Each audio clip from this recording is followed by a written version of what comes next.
Hey everyone, and welcome back to From the Spot. We're nailing this every time. You're in now. You're in.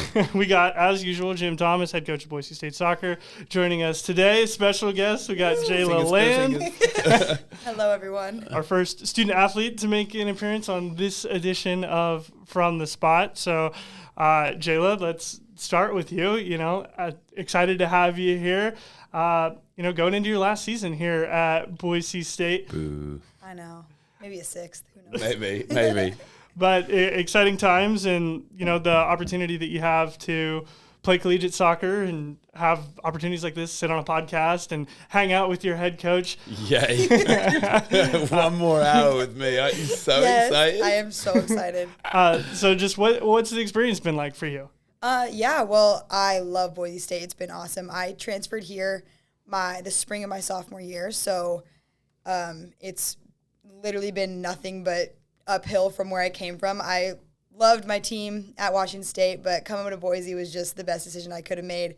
I met all of my best friends, and even the coaching staff has been so awesome since I got here. So it's been great. It's so sad that it's the last time around, but I'm so excited to just go into it and be able to hopefully finish strong with a ring on our finger. So, yeah.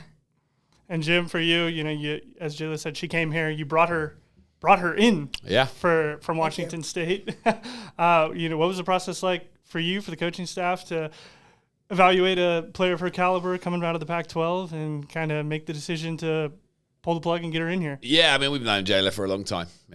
She's part of the Slam Fam, which is a huge recruiting bed for us, and we have a lot of contacts and bases set up in Southern California, and had recruited and been a part of the process with Jayla as a youth player prior to, and Max was very close with the family also, and him being our lead recruiter. As soon as we knew that she had become available, it was a no-brainer for us. It was just about making sure that it was correct for Jayla. Her talent level, who she is as a person, the character she would have brought into our squad. We were hell-bent on making it happen. That wasn't the point. It was just whether it was right for her. And I think that's the part that goes underrated throughout this whole process. It seems like it's this big dating game, right? I woo you, you woo me. What do we get? How does this go? And what gets lost in it is, you're coming from a place where it didn't work. So let's make sure we don't go from the frying pan into the fire and just put you in another place that's not going to work. And making sure that you're the right person for the right job is a really key component to it.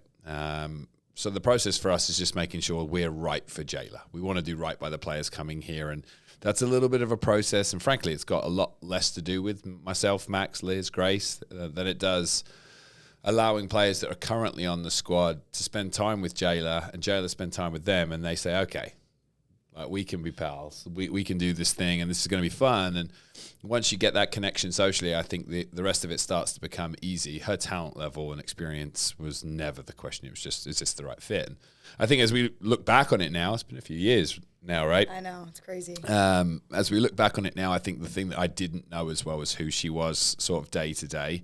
She was on Mic'd Up the other day, and everyone's like, oh, she's so fun. I'm like, yeah, but that's just kind of like normal Jayla. That wasn't even Jayla all amped up, and having to spend time with her is such a blessing. Sometimes it can be difficult, and the process is hard.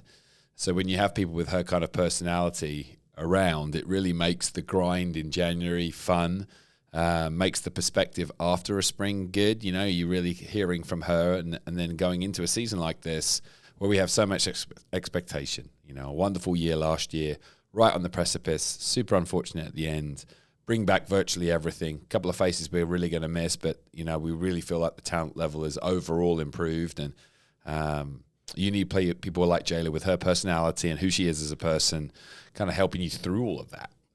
When you hit the lulls in the middle of a game or lulls in the middle of the season, it's people like Jayla that help you through it. So I don't think or maybe me personally, I don't think I personally knew exactly what I was getting when Jayla joins.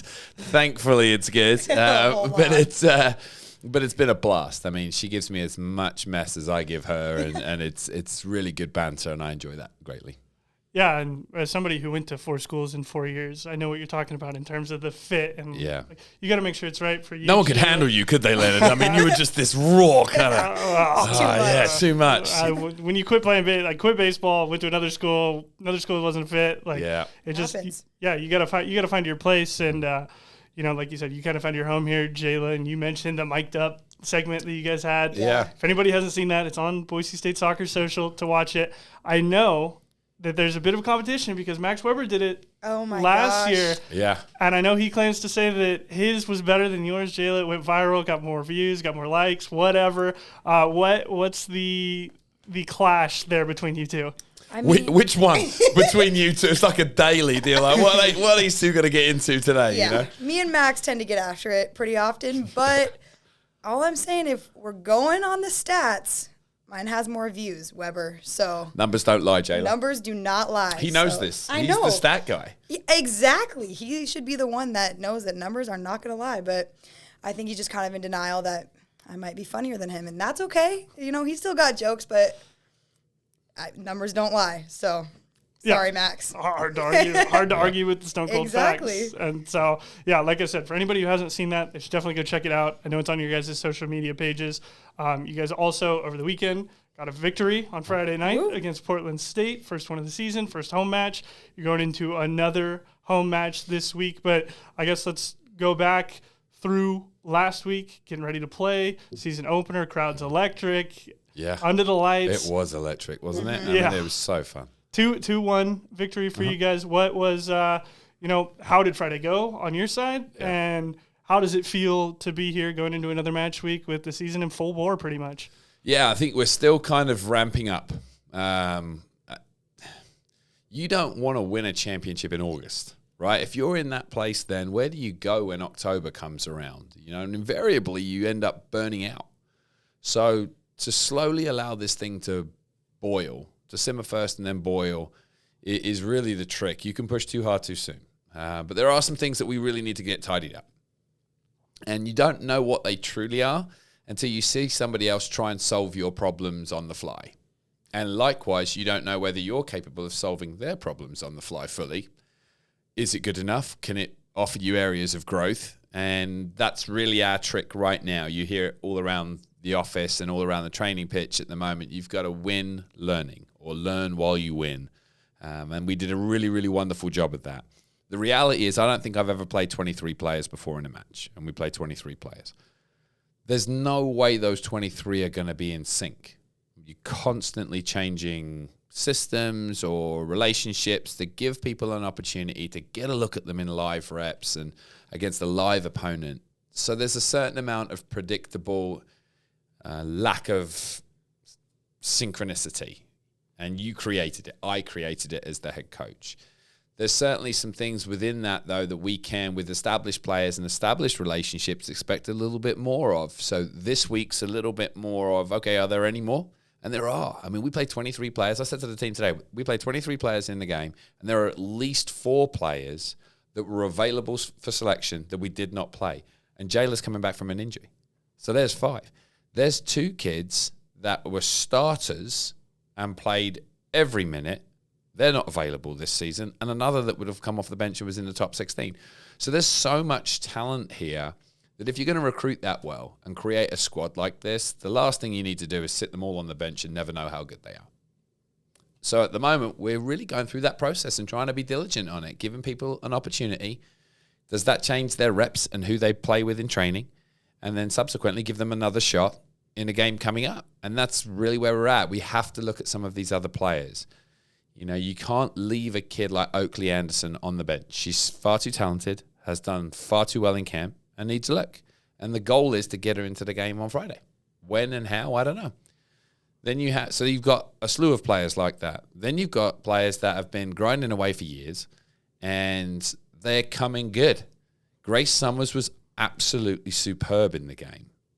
So we need to increase her opportunity. So was Jasmine Young. We need to increase her opportunity. Kayla Soderstrom has maybe been the most consistent player in camp. She's been superb. She needs an increased opportunity. So you've got a whole lot of that going along. Then you've got established, experienced players that are still finding their way. And if you don't play them, they're not going to find their way. Anaya is a beautiful example of that. She transfers from the same place that Jayla came over from, has an immense amount of talent, changes us completely. Makes this a completely different problem for our opponents, and we're so excited about her. But it's going to take us some time. And Jayla will probably be a testament to that. You don't just run in here and it's... Oh, totally, yeah. I mean, coming from just a completely different style of play too, you come into something that is so different and it's so much more strategic. Like, you really actually coach us up, and we have a specific way that we like to play. And so it takes people a second to get into like a 2-week camp sometimes just isn't enough for transfers to come in and be like, okay, yeah, I got it. We do a lot of stuff that now, as someone that's been through a few cycles, I'm like, I'm not sure how you would even pick this up in 2 weeks. Like, it takes a second. So I'm just so happy that we get so many of these games and give so many players opportunities, because not very many coaches play 23 people in a game. And I think that's part of the reason why we are able to be so deep, because people genuinely do get opportunities. So I'm just excited to see everyone, especially once people start to get more like in their groove of things, just to allow them to like really show what they have. So I'm excited for the season. I think it's going to be awesome. Yeah, that's a really good point, isn't it? Like, you can learn it and then, okay, I get it. But then there's actually doing it. Totally, right? And then not thinking about it, it's just flying. I'm just going to go and I know exactly where I'm at. That's a whole different process, right? And players like Anaya are just trying to absorb as much as they can, but they've still got to go out there and let go of all of that and play. You can't be thinking about everything we coached throughout the week and then go and play. That will never work. Your mind's just going to be mush, right? So she's going through that process. Jayla went through that process. It took us a while to figure out what position we were going to play Jayla. Anaya's a little simpler than that, but it still presents the same problem. Who's she going to play with, and who does she pair up with the best? And then can Jayla or Pador, some of these guys that play underneath, and now Jill Anderson out of nowhere, can these guys play into her? Grace Summers, can she play into her and utilize her? That takes time. So you got to keep playing those guys. And so I only say all of that long-windedly in typical Jim Thomas fashion to say that there are so many levels to playing 23 players. There's so many levels to having a big squad and really utilizing it, that it would be easy to pick 11 right now and just go with it. But if you picked the 11, you invariably be wrong. So we're just trying to avoid the amount of wrong, and that's going to take us some time. So going back to your question on the game, it was brilliant. We scored 2 goals. We start a group that we know is very good. We have initial rotations that we know is very good, and we surrounded them with successful relationships, and we get up 2-0. And it looks great. As we moved forward throughout the game, there's an awful lot of changes going on. The goal against us happened when MJ cramped. Yes, ladies and gentlemen, MJ cramped. I just want to make sure that I rub that into her, as I did in video. But the fact of the matter is that was an off kind of schedule change. So the relationship and the situation maybe wasn't ideal, and that caused the goal. We weren't as organized as we needed to be. Therein comes our growth point. And there are a couple of things tactically that I think we can do in transition as well, a little bit better at this point in the year, and we've been focusing on them. Kind of at the source level, not the specific thing, it was that shift that was wrong. It's more like, if we do this in general, that specific thing will never happen again. I call that source coaching. I don't like to really coach one thing specifically. It would be more like a concept you could apply, or an approach that would apply to lots of different things. And I feel like you cover more ground that way. And they've been brilliant. I mean, it was 1-0 today. The offense have been in charge in practice. There's a lot of age there, a lot of talent there, and it's been kicking the defense's butt. Well, the defense, they stiffened their spine today. I thought they won the day quite handily. So tomorrow's training is going to be quite interesting because the offense aren't going to like that at all. So ball in their court, but lots that we learned while you won. But some of it's kind of self-imposed issues because of all of the changes that were there. So we're going to be in that for a week or two. Yeah, and it's interesting to hear you talk about the large squad size and how many people you're playing. Obviously, back in England right now, that's a big deal in terms of Chelsea and bringing people in and trying to figure out how you're going to play people, where you're going to play people, and how they're going to fit together. And like Jim said, for you, Jayla, you didn't get the opportunity. You're still recovering. So you're playing a little bit of a different role in terms of being on the sidelines. And there were a lot of freshmen, a lot of people who made their debuts. You were in that role, twice at Washington State and here. You made a freshman debut, and then you made your transfer debut at a new school. So even though you're not playing, the impact that you're able to provide to the kids who got in, the Jill Andersons and the Desiree Fosters and the Anaya Cutlers, how did you feel like your role kind of transpired on Friday night? Yeah, I mean, I think my role, whether I'm on the field or off the field, is energy and just bringing whatever I have and trying to spread it throughout the team. You know, I want to be the hype person for every single person, even if it's someone going in for my position. I want you to kick butt. Like, I'm for the team 100%. And so I think my role on Friday was really just, I'm going to be your hype woman, whether I can step on the field tonight or not. I'm just going to try to bring as much energy. I'll start chants. I'll do whatever it takes for us to hopefully just have some more energy on the field and win. And, you know, I'm so happy for everyone that got their debut. It was so cool watching Anaya. Like, we haven't been on the same team in 3 years, so now finally being back is kind of a cool full circle moment. She's average person, isn't she? Like it's just your normal. God, she's amazing. But it is different when she's on the field. And I will say, with all of the changes that I was making, you often get some kind of nervousness in whether they should or shouldn't say something. You know, Anaya's finding her way. She's not going to become a vocal leader right away. We throw Schmaltzy out there in the 75th minute. It's not like she's going to be barking orders, right? So sometimes you can lose the voice and that loses your way. And that's where players like Jayla, you can hear her speaking right now. She's like this all the time. And it's genuine. And I think when she's on the park with people, it brings them back to center a little bit with all the madness that goes on. There's over 1,000 people there screaming, yelling, and the game's completely in hand. We look great. And then we give up a goal, and then college soccer ensues, and it looks dicey. And that's really where you need players of her experience and her voice to calm you down, center you again, and get back to doing what you were doing. And I do think we missed you in that regard when it came to the game. And hopefully, if it's not this week, then next week we'll have her back out there. And obviously that's a huge deal for both of you. You want to play Jayla, yeah. Jim. You want to get a big part of your kind of center of the park, your voice, your leader back out there. And when you look at, you know, college soccer, like you said, it is ever changing. It's always different. And obviously, Boa Soccer Complex changed with the lights. Yeah. And we talked about it last year. We talked about it on this podcast. But just to be out there at 7 o'clock on a Friday night, I mean, there's just nothing really like it in this town in August, you know? Right. What you guys bring to the table and the excitement and the fans and the fan park outside or whatever you want to call it, the little concourse area. I mean, how much of a difference is 7 p.m. versus 4 p.m. for both of you? You go first. 7 p.m. She likes to sleep, so it's massive for her. Massive. I love this. No, 7 p.m. when the sun is going down and you know it's going to be somewhat dark on the field and the lights are shining and everybody's watching, it's so different than 4. 4 is still like pretty hot. 7 p.m. you're like, all right, I can cool down. This is fun.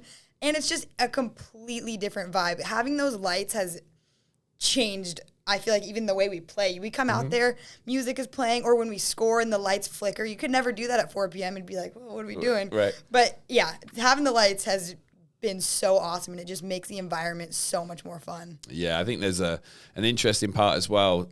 During the first half, the first 20 minutes, it's a lot closer to 4 o'clock than it feels normally at 7. Like, it's weirdly hot. There's a part of the field that's not in the shade, and if you're in it, you may as well be in a sauna, you know, because you want it to be calming down. But then as the half goes on, you get into the second half, or anything in September, the air's chilled and it's just the best. By October, you can see your own breath a little bit at times. That's super cool. I love the shadows. The shadows bring back so many memories for me. I grew up playing in the evenings as well, floodlights, and the floodlights always leave at least 4 versions of you. You look like a little star on the field. You know what I'm talking about? So I always have this kind of nostalgic memory of colder air and how that feels to breathe, seeing your own breath, and then these stars running around on the field. It's just kind of, but you get these unique things, and lights create that. I certainly think that the Treasure Valley has an amazing soccer community, one that really wants to get behind something. There's a huge number of players in the Valley that end up doing great things, but there's also a huge group that just love the game. Watch it on a Saturday morning in Europe. They'll come to our games. They come to our camps. They just love soccer. And soccer was just statistically proven to be the number 1 sport in America for women. There's over 29 million women playing soccer. So it's unbelievable now how many people are playing soccer across the world. It's number 1 sport for women now. And we are the number 1 version of that in the Valley. We'll find out on Friday night whether we're the number 1 in the state. And that's kind of the fun part about the game. But I think you get that kind of vibe. And if you play a style like ours, which is a little, what's the right word? Reckless, I suppose. I mean, we get after it really hard, and then we're willing to get hit to land a few, and I think that style is exciting to come and watch, and you see amazing things. I mean, Podor's goal would have been the goal of the day on any other day, bending the ball around defenders into the top corner. Yeah. Avery didn't even know it had happened in front of him. It was amazing. And then Desi comes up a few minutes later and tops it. I mean, that was a banger, wasn't it? That was unbelievable.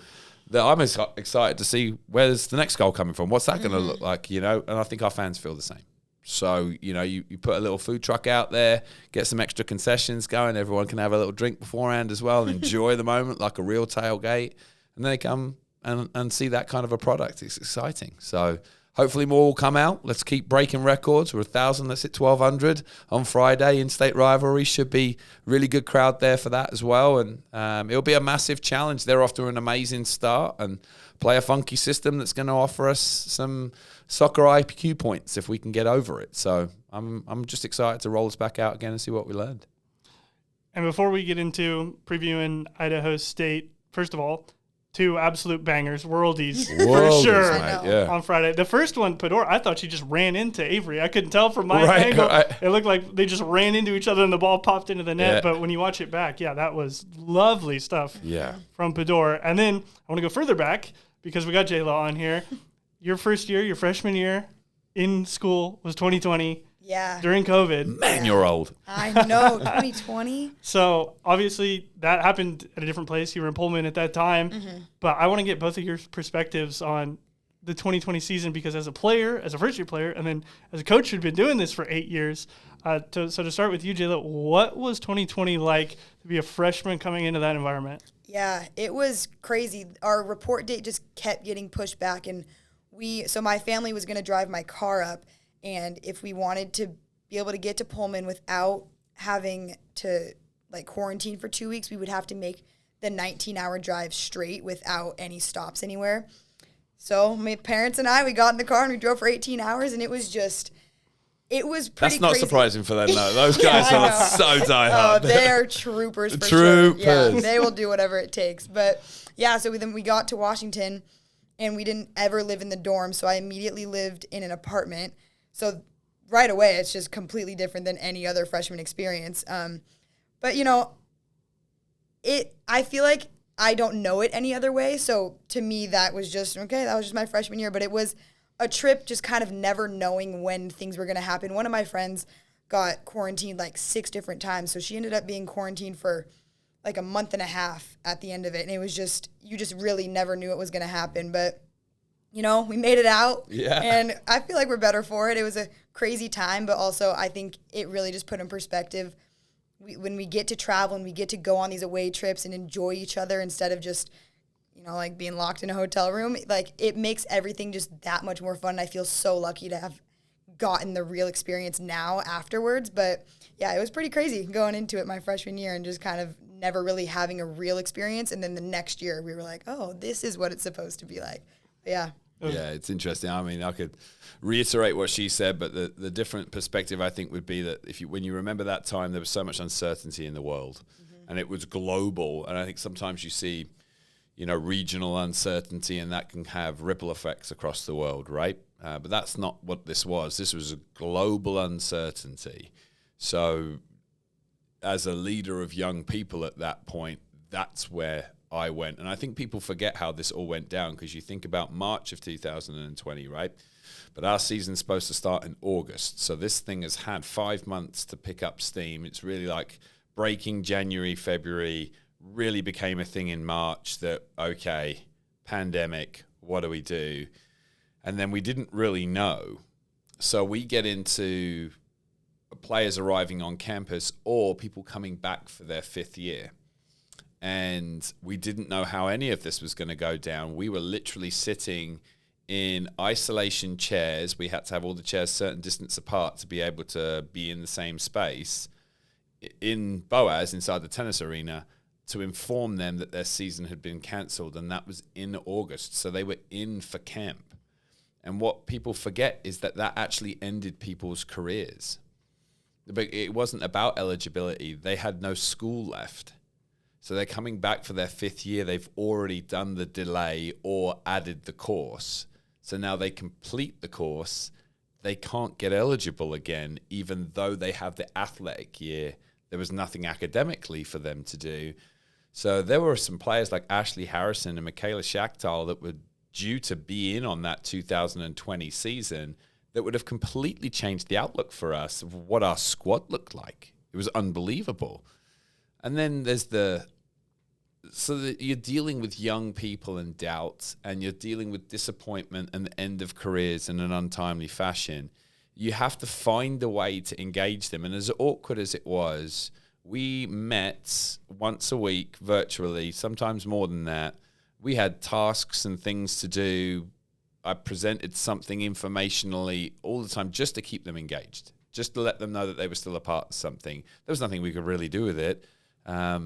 But as I look back on it, I see the importance of just keeping them close and letting them know you are still a part of something, that as you're struggling and you feel alone and you can't be this close to people, we are actually still together here, and this, shall also pass. And then when the season came around, it was just a debacle. It was one of those things where you look back and say, okay, I'm glad we did it. At some point you have to rip the Band-Aid off. I get it. But no one was really ready. And it wasn't about soccer. It was emotionally. There was still so much uncertainty in the spring that no one really knew where we were at, nor were you really in that mindset. You'd been living in this different world now for a number of months to a year. And then, hey, go and compete in this 10-game spring schedule. And the spring's just a completely different period for us, right? So it was really funky. So for us to go above 500 again in that and be right there at the end of the season, I was happy with that, but it was just, people say this is my 12th year. I feel like this is really just my 11th year. And that was only a half season at best anyway. But it was really about the uncertainty and managing young people through it. That was the real challenge for me. Everything about it was different. Like you said, the being in the spring, the way you had to go about things, and basketball didn't start that year until December, and then you had volleyball and soccer going at the same time, but again in the spring, and then you had to turn around and you have the fall season. So you had to decide how hard are we going to push these kids too? Yeah. Because you got to turn around and play another full season in like 3 months. Yeah. So it was all very different. And when we talk about uncertainty, Idaho State coming in, there's a little bit of uncertainty there. Great segue there, mate. That's what I tried to do. Cool as the other side of the pillow. Well done. They are new head coach. Yep. It's one of 2 in-state rivalries, the only 3 D1 soccer programs in Idaho, and you're playing the other 2 this year. So that's, first of all, awesome. But with the uncertainty that Idaho State brings, what are you guys expecting? What are you preparing for? And how are you getting ready for it? Yeah, it's been a minute. So some of these guys haven't played in this game. Idaho State have definitely gone on a downward spiral over the course of the last few years. That's why you changed coach. Idaho have been on an upward spiral. We just have had to wait a little bit of time to get them back onto the schedule for the same reasons is why they weren't on there. When I first got here, we always played the in-state rivalry. I believe it's called the Governor's Cup, and we always look to win the Governor's Cup because I believe that we're the number 1 institution in the state of Idaho, and we need to make sure that we establish that. Whether the games are meaningful or not, we need to make sure that we establish that. So there became a point where those games were actually detrimental for our RPI and didn't really make a ton of sense for Mountain West preparation. So we got out of them. But now Dustin, new head coach at Idaho State's done a phenomenal job. Much more athletic team, much more organized team. And you can see that in their results. They go to play at Denver in the heat, at altitude. Denver are an amazing team, really, really well put together. Just recently lost to UNC by 1 goal, really close, almost beat them. You're going to have a very well-organized, motivated team. And then they back that up with a win.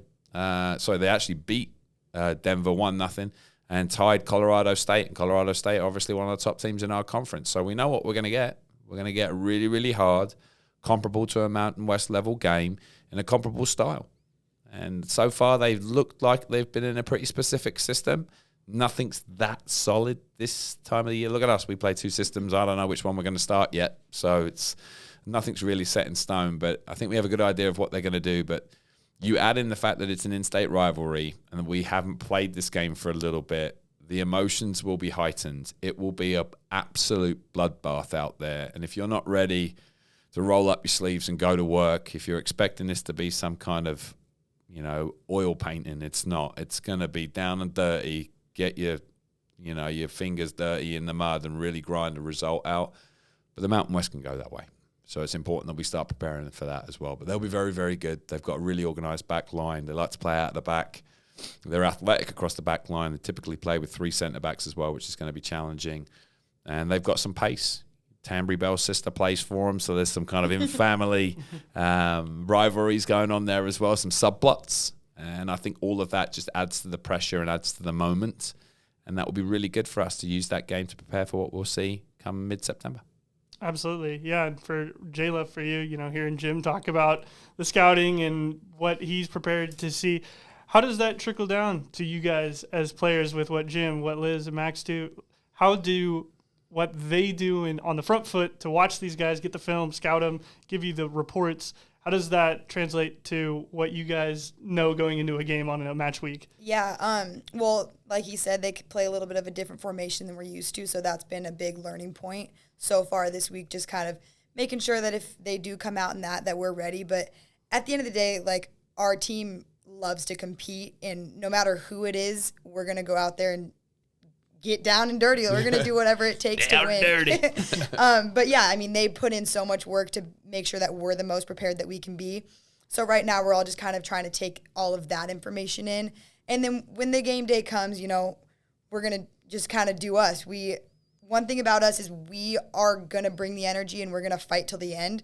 And so in my opinion, it doesn't even matter the opponent at this point. We are so excited to just be playing people other than ourselves. The past 2 weeks, it's pretty much just been us against each other. And so now to finally be able to band together and go after someone else as a different opponent is just so fun. And so I think them being our second game in is awesome because we're still just riding that high of like, yes, I don't have to go against my roommate anymore. Like, I get to go against someone else and like just really get after it. So I'm so excited. They've created an environment at practice just like, this is a big game. They're from Idaho, like they're an in-state competitor, and so it makes it just so much fun. We're really excited, and the fans, I'm sure, will get super into it. So it'll be a great game. I'm really excited. That's one thing I don't worry about with this team. Yeah. There's never not going to be competition. We have this amazing welcome back barbecue that Bronco Life put on. There's over 300 athletes out there in the park, downtown Boise, sun's shining, music's playing. And what do our lot do? Find the nearest volleyball court, and it's on. Yeah. That my little boys were involved in. I'm like, I don't know, someone's going to get spiked in the face here in a minute. This is not going to end well. Yeah. But they did it on the retreat to McCall as well. They love to compete. She's absolutely right. We did the scavenger hunt and some of the driving that was going on there. I'm not sure we should talk about, but it was, that's what the group's got, don't they? They really have that competitive spirit to them. To me, it's just making sure that it's channeled in the right direction, that we're not getting over that hump of too competitive and not using our minds and our skills that we hone every day, and that we're just in that. That's kind of what we want to practice. You get into the Mountain West and it's going to be really, really hard. You're going to have to persevere. And we talked about perseverance being a key word for us this season. You're going to have to. It might not happen until the 80th minute. You've got to stay in it. But staying in it isn't just about banging heads. It's about continually thinking about what's going on, continually reading it, and continually trying to break it down. That's hard because what you want to do is put your blinkers on, bury your head, and just start swinging away. And it's a process to get them to compete in a certain way. So I'm excited to see the next iteration of it. We've had a great week so far. We have an extra day of training, obviously, so without playing on Sunday. And I think it's at the right time. I think we'll probably do this in the future as well. These one game starts the season, give us a little bit of, okay, that was a test. Now what? Let's not have 2 days to turn around and go again. Totally. Let's train a little bit more. So it's been good. 100%. And it's really, really hard to be emotionally and mentally invested for 90 minutes. Mm-hmm. That's why you rotate the squad. That's why you have other people come in. That's give people a break to let them catch their breath and, fatigue-wise, both physical exhaustion and mental exhaustion. So, like you said, you guys love to compete. It should be good. In-state rivalry, something you haven't done in a while. Mm-hmm. Friday night, 7 p.m., under the lights. We're looking forward to it. We appreciate you guys coming on. And for anybody that doesn't have their season tickets or doesn't have a ticket to Friday's match or any of the matches, they need to get on it. Buy them quickly. Yep. Yeah, we've seen some worldies. So we will see you all next week. Appreciate you, Jim and Jayla, and Thank you. looking forward to another episode.